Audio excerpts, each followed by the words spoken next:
بسم اللہ الرحمن الرحیم، السلام علیکم۔ نہج البلاغہ کا ایک اور مائکرو لیکچر آپ کے سامنے ہے، اور اہل بیت علیہ السلام کے جتنے بھی فرامین کو ہم دیکھتے ہیں اور ان تمام فرامین کی اگر ڈیپتھ میں فکر کریں، دقت کریں، تو ہمیں معلوم ہوتا ہے کہ ہر فرمان کے پیچھے جو ایک اصلی ہدف ہے، جو ایک اصلی مقصد ہے، وہ یہ کہ انسان اور خدا کے درمیان جو حجابات ہیں انہیں برطرف کیا جا سکے، انسان اور خدا کے درمیان جو فاصلے ہیں ان کو کسی طرح سے کم کیا جا سکے، اور انسان اپنے ہر قدم میں، اپنے ہر عمل میں خدا سے قدم نزدیک ہو سکے۔ اور خدا سے رابطے میں جو سب سے پسندیدہ ترین رابطہ روایات میں بتایا گیا، جو سب سے خوبصورت ترین رابطہ انسان اور خدا کا ہے، وہ دعا کا رابطہ ہے کہ بندے کی جانب سے اپنی حاجتوں کے لیے، اپنی ضرورتوں کے لیے دست دعا بلند ہوتا ہے، اور خدا کی جانب سے عطا کا سلسلہ رہتا ہے۔ اور ایک اور جو تعلق اللہ اور بندے کا روزانہ کی بنیاد پر ہم دیکھتے ہیں، وہ یہ کہ انسان مرزوق ہے، انسان کو رزق چاہیے۔ انسان اس دنیا میں بغیر رزق کے ہر لمحہ، ہر آن خدا کی جانب سے رزق کا محتاج ہے، اور یہی اللہ تعالیٰ کی وہ صفت ہے جس سے اللہ تعالیٰ نے قرآن کریم میں سب سے پہلے اپنا تعارف کروایا۔ الحمدللہ رب العالمین، تمام حمد ہے اس پروردگار کی جو رب العالمین ہے، جو تمام جہانوں کا پالنے والا ہے۔ تو یہ جو ربوبیت کا تعلق ہے، یہ ایک ایسا تعلق ہے جو کہ ہر لمحہ، ہر آن ہمارا خدا کے ساتھ باقی رہنے والا ہے، ہر لمحے خدا کے ساتھ یہ ربوبیت کا تعلق جاری ہے۔ اور مولا کائنات کے بہت سارے فرامین جس میں حضرت نے رزق کے حوالے سے گفتگو فرمائی ہے، حضرت نے رزق کے اضافے کے جو طریقے بتائے ہیں، اس فرمان میں انہوں نے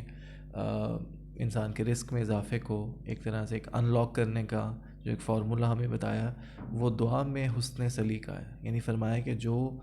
خدا سے مانگنے میں حسن سلیقہ کا مظاہرہ کرتا ہے، اس کے پاس بے حساب رزق پہنچنے لگتا ہے۔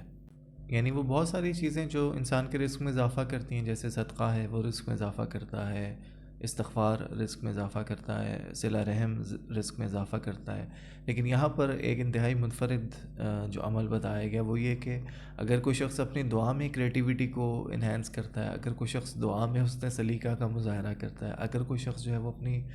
دعا میں بہترین طریقے سے رزق کو طلب کرتا ہے، دعا میں بہترین طریقے سے خدا کو پکارتا ہے، تو خدا کی طرف سے بے حساب رزق پہنچنے لگتا ہے۔ یعنی اگر ہم اس پہ غور کریں تو اس کا ایک دوسرا اینگل یہ بنتا ہے کہ انسان اپنے آس پاس جو بھی رزاقیت کے اسباب ہیں، ان تمام اسباب سے بھی کٹ کر اگر صرف خدا جو کہ مسبب الاسباب ہے، جو کہ ان تمام اسباب کا بھی خالق ہے، اگر فقط اس کی جانب توجہ دے، اور جتنا وقت وہ اس چیز میں صرف کرے گا کہ وہ حسن سلیقہ کا مظاہرہ کرے، اتنا وقت اس کی جو توجہ ہے وہ فقط خدا کی صفات کی جانب، خدا کی رضاکیت کی جانب، خدا کی قدرت کی جانب متوجہ رہے گی۔ یعنی جتنا وقت انسان اپنے ذہن کو اس چیز میں لڑائے گا، اپنے ذہن پہ اس چیز پہ زور ڈالے گا کہ وہ حسن سلیقہ کا مظاہرہ کیسے کر سکتا ہے، اتنا وقت وہ خدا کی جانب غور و فکر کرنے میں اور خدا کی رضاکیت پہ غور و فکر کرنے میں اس کا وقت صرف ہوگا۔